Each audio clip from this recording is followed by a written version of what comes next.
And there it goes. Good. So I introduce to you Zach Justice, I think. Thank you. I'm an angel, and for today, my rank, name, serial number does not matter. I would like to discuss with you what your predecessor, Peter, said in 1 Peter. This discussion about angels and what we long to know, what we long to understand. You see, he said that we long to look into salvation. And that's true, but he could not possibly understand the depth of what that longing looks like.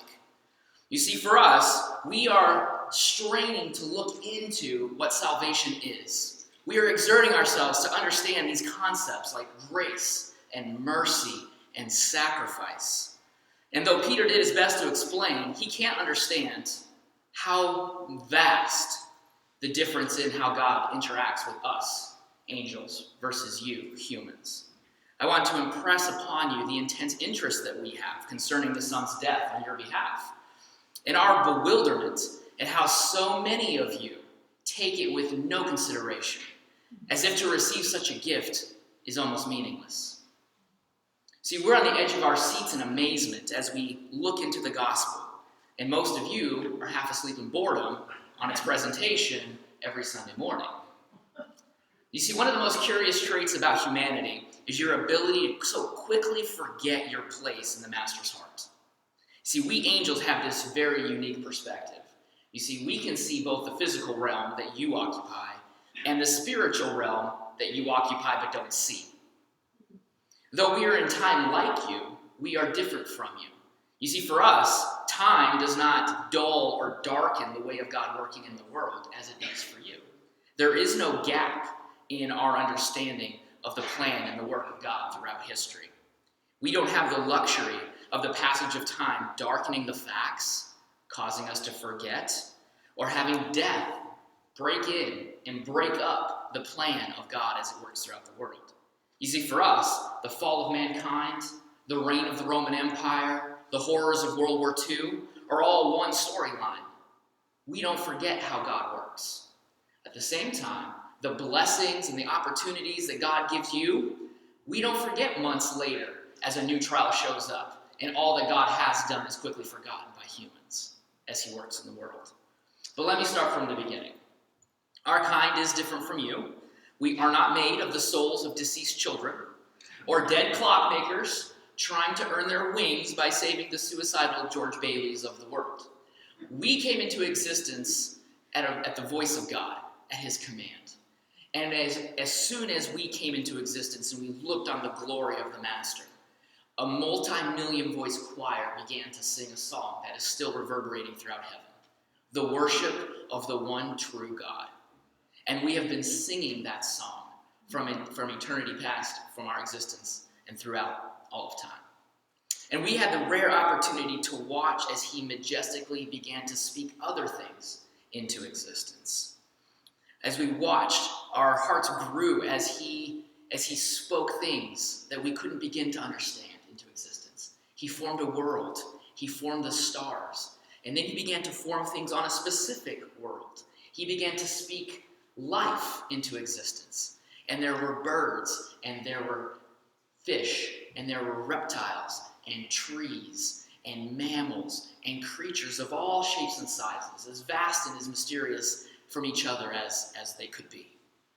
And yet as we watched, a holy hush began to fall over the angelic realm, as we watched God begin to slow and form a unique creature, unlike all the things that he'd made before. A being on one level lower than the lowest of the angels.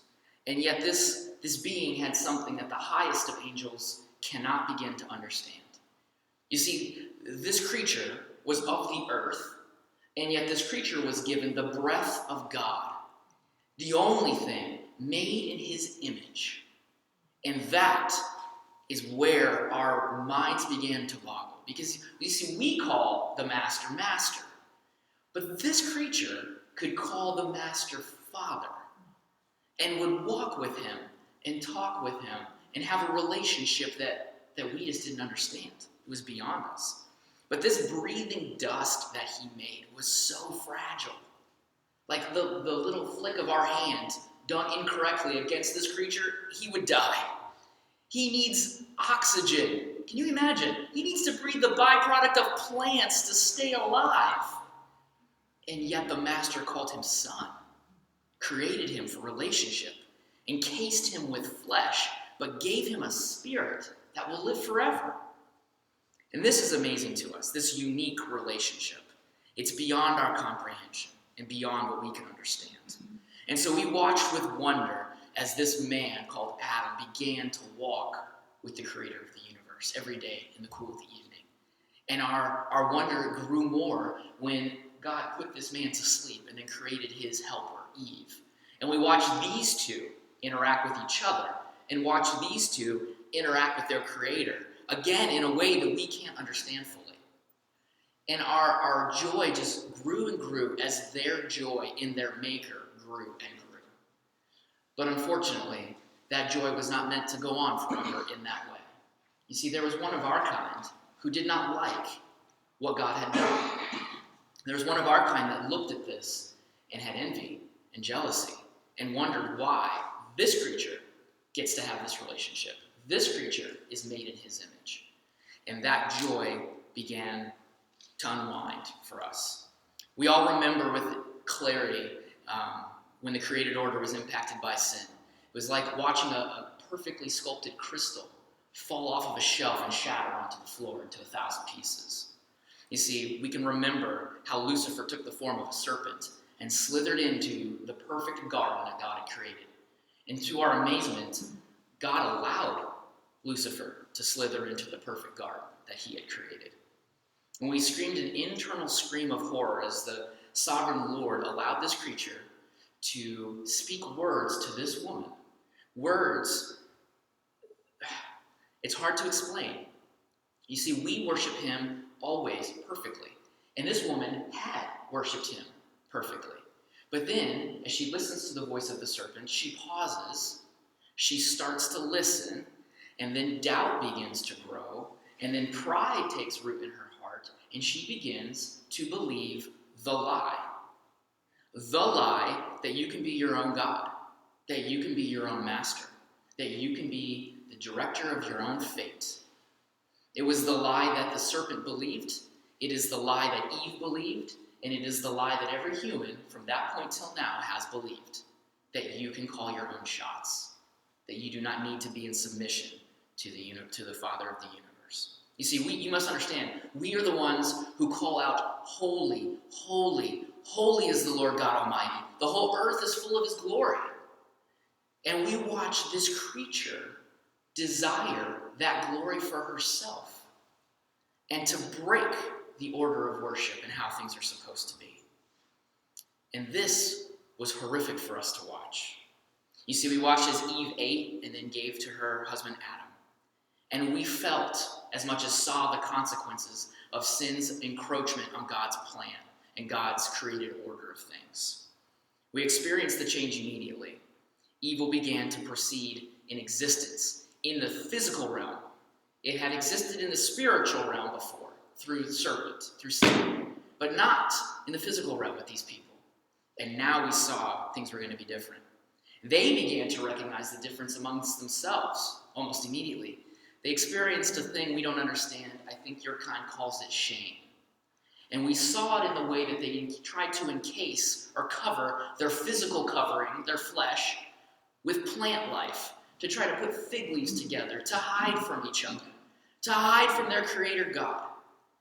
And these two creatures began to understand the impact of the decision that they made, but had no idea of the magnitude and the length that this one decision would go.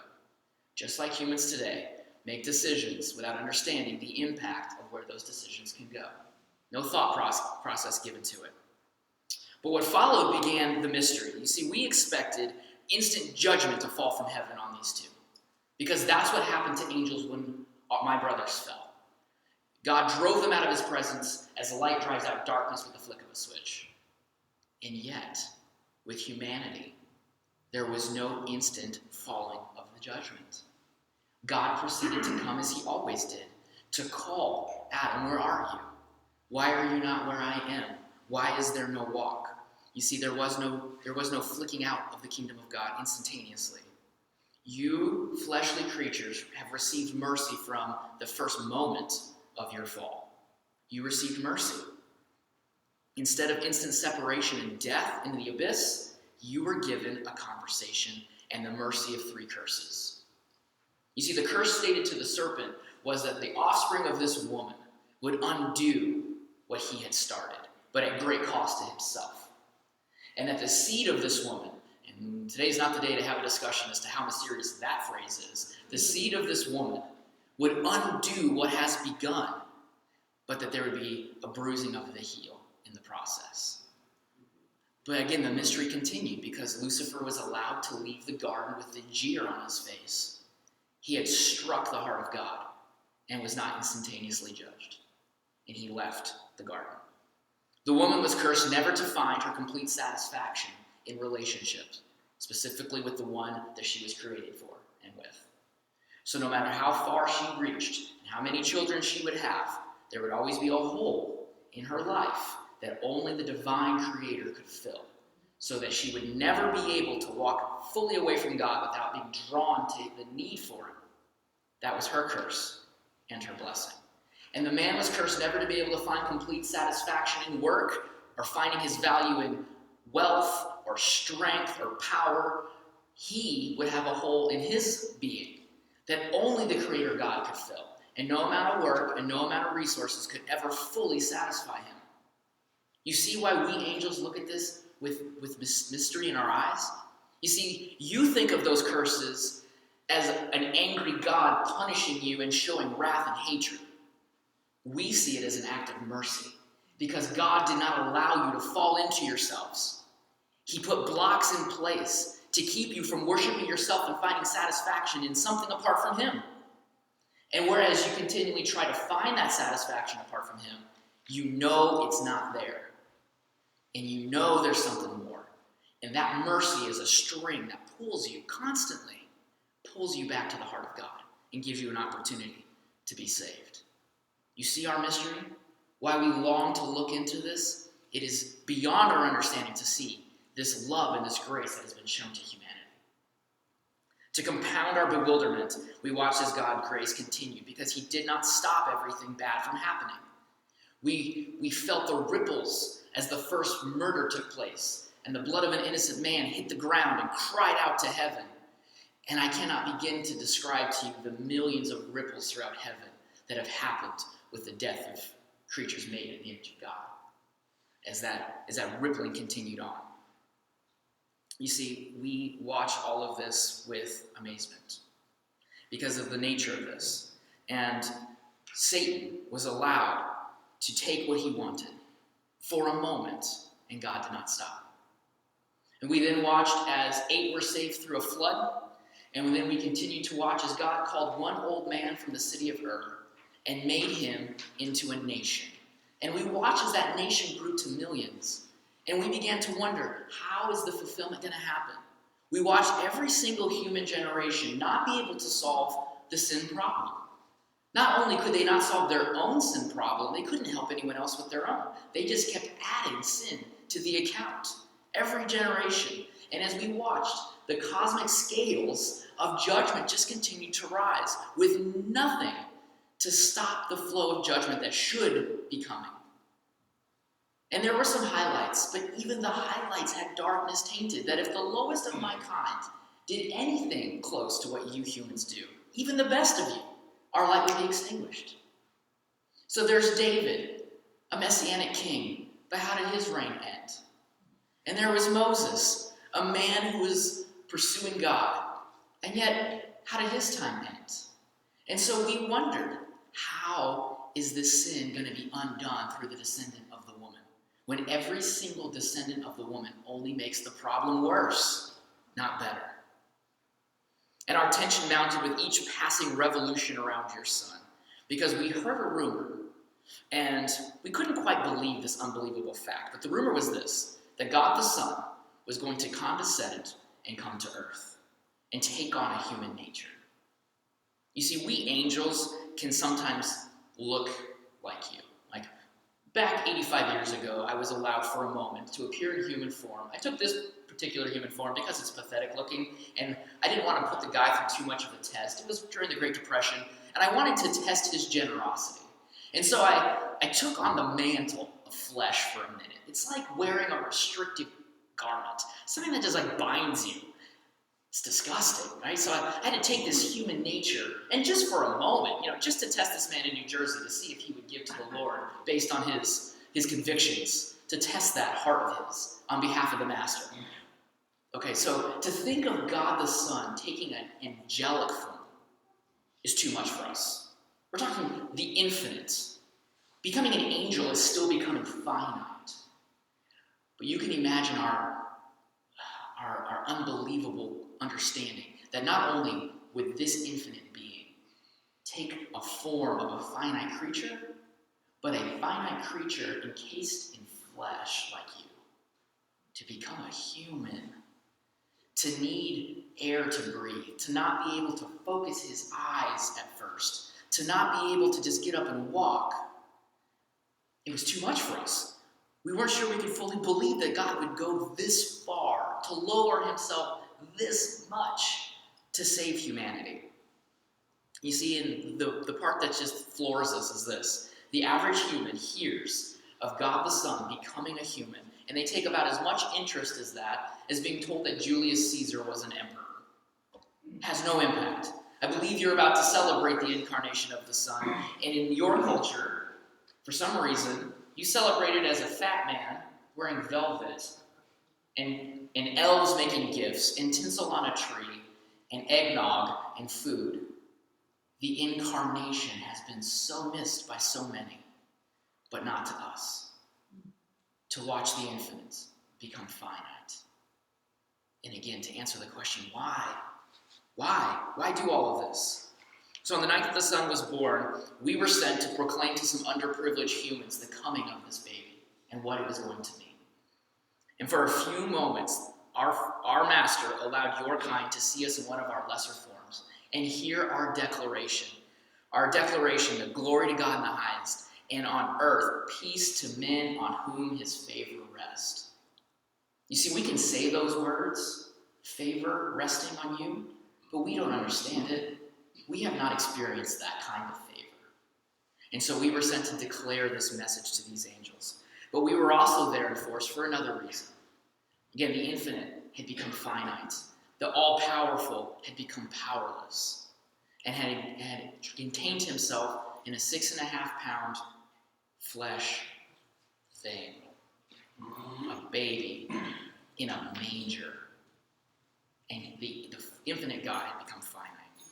And it was then that I began to understand that perhaps the sovereign God of the world was going to save you by himself. That through his own strength, through his own means, through his own humility, he would undo what Adam and Eve had begun so many generations before. And this was the mystery, that he would reverse the curse himself. Your years went by, and to our wonder, the humility of God never waned in our understanding. For 30 years, we watched the Son of God labor as a normal peasant, to have to do things, get splinters, have to sleep at night, to interact in a world that was his by right and by creation, but did not recognize him at all.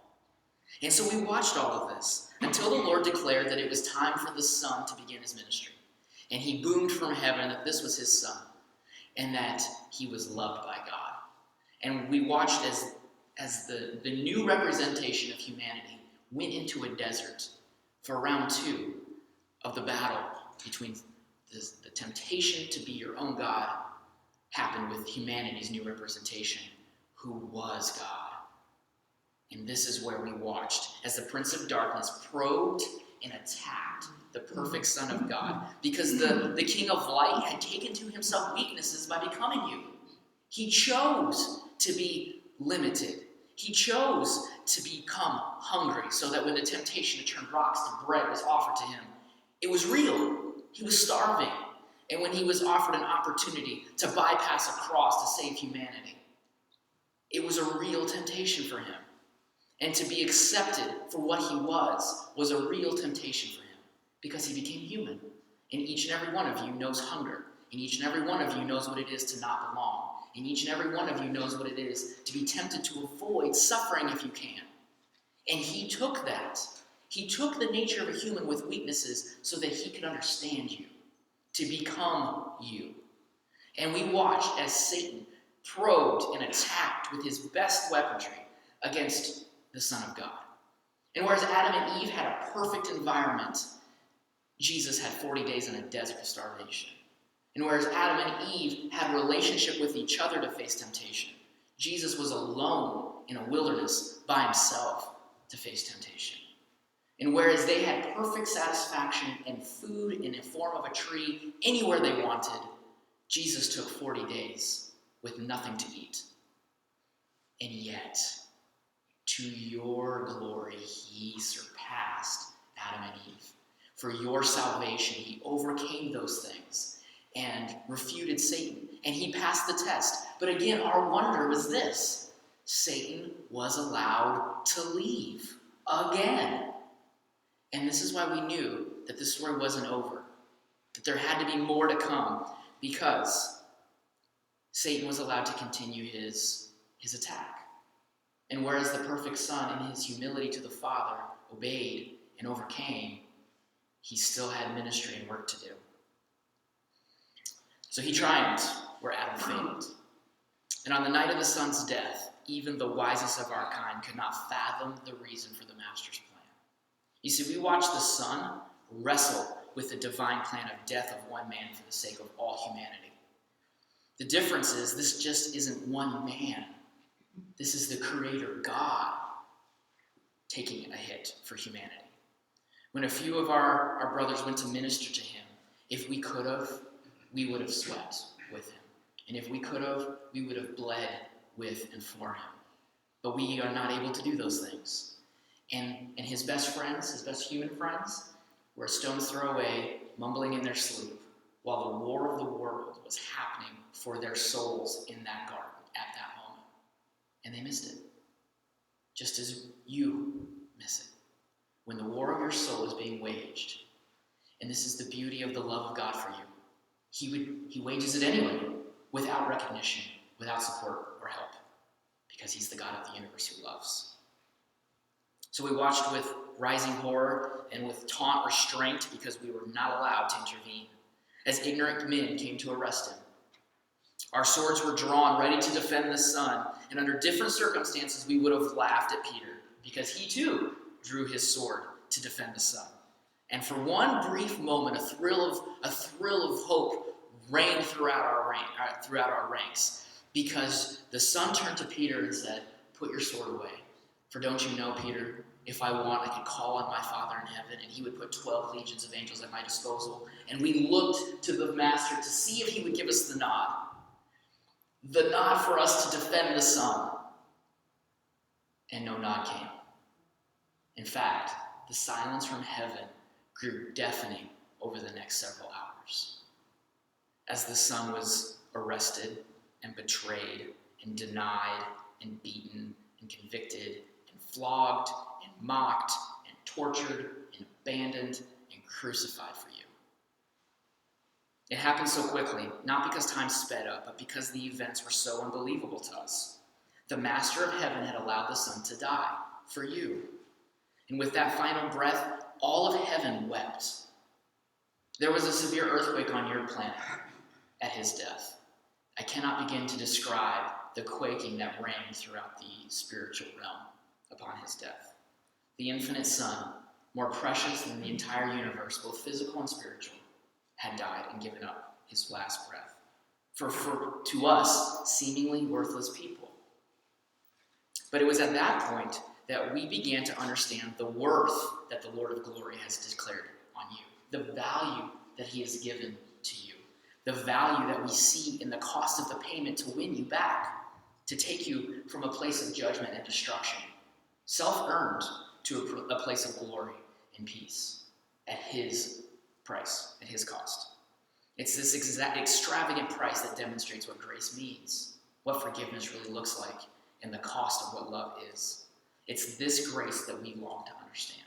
That's beyond us. And oh, the joy and the rejoicing that spread throughout the spiritual realm and the physical realm as the Son of God 3 days later rose to live again and tread your earth, your planet, with his feet again. We saw the beginning of the end for sin. We saw the beginning of the end of death. We saw the beginning of the end of the devil as his plan to destroy was in one moment reversed. And his encroachment of evil and sin into the world had hit a wall, and now the gates of hell would not prevail as the return of the Son begins to conquer backwards. We started to watch as one fallen seed fell to the earth, and then we watched as that one seed began to create a new harvest. And that new harvest, you Christians, begins to undo and unroot the evil in the world. That one seed's death creates life. And you are the generation that continues that life in the world around you. For 2 millennia, as you count them, we have served and observed as the recipients of grace, see and interact with the risen Lord. Most of your kind misses it and will spend their whole life pursuing trinkets. Will spend their whole lives pursuing pleasure. Will spend their whole lives living as if the 75 years or 85 years 95 years of earth is all that there is and all that matters.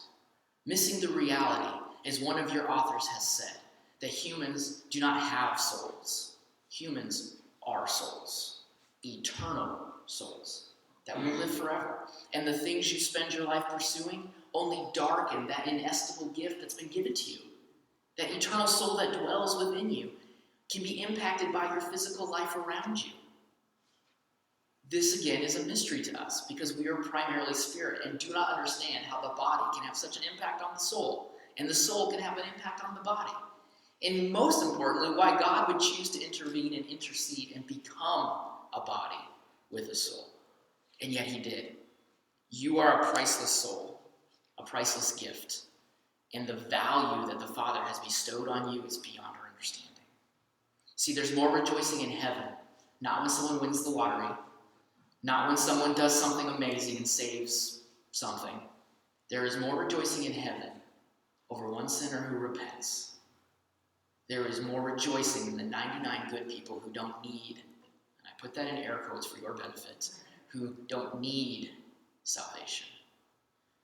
That is what causes the angels to rejoice. Because for a moment that human sees in a broken, shadowy, dark way the truth that we've watched for millennia, that the Son of God is worthy of your life, that the Son of God is worthy of your worship, that his glory is more important than your glory, even though he's glorified you. And in that moment, we rejoice. We rejoice. Our kind has witnessed the drama of redemption over the course of human history, and we can't experience that redemption. We just get to peer into it and look and watch. That privilege is reserved for you and you alone. You see, we call God Sovereign Master, but you have the opportunity to call him Father, Daddy. That is a mystery. We've heard the voice of God during the most majestic acts of creation, but you have the opportunity to hear the heart of God from the cry from a cross 2,000 years ago. But perhaps the biggest difference between our kinds is we yearn to understand this relationship that most of your kind could care less about. I beg of you, spend some time looking into this. You were created for much, much more than most of your kind understands. You've been given a privileged position to be adopted into the family of God, to be called sons and daughters, not just servants like my kind. You have this opportunity. Spend your lives pursuing that opportunity. Believe with the eyes of faith that what angels see every day is more real than what you see every day. And that what the Word says and what the living Word says is more true than what your fleshly casing tells you is true. That there's bigger things happening. So don't waste your short existence on this planet pursuing anything less than a deep understanding and relationship with God.